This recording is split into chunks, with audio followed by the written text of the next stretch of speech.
আসসালামু আলাইকুম সবাইকে। সকাল সকাল ঘুম থেকে উঠে সোজা চলে আসলাম ছাদ বাগানে। তো চলো তোমাদেরকে দেখাবো কিসের জন্য ছাদ বাগানে আসলাম। মাশাআল্লাহ, নিচের এই পাতাগুলো তুললে হয় কি, গাছটা আর কি তাড়াতাড়ি বড় হবে, একটু আলো বাতাস পাবে গোড়ায়। পুঁই শাক সবজিটা আমার অনেক পছন্দের একটা সবজি।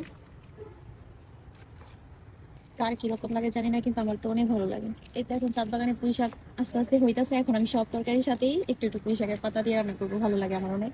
তো আমি সবগুলা বড় বড় পাতাগুলো নিয়ে নিবো। একবারে ফাটা হয়ে গেছে। এই তো মাসাল্লাহ অনেকগুলো পুঁইশাকের পাতাই নিলাম। তো চলো দেখি আর কি নেওয়া যায়। একজন বলছে যে এই ফুলগুলা নাকি তুলে ফেলে ভালো হবে, তো এই ফুলগুলো কেটে দিব। তো এই তো মাসাল্লাহ আমি নিচে থেকে কিছু পাতা তুলে নিছি। তারপর হচ্ছে এই যে এগুলা এগুলা কিন্তু ফেলে দিব না, এগুলো সবই খাওয়া যায়।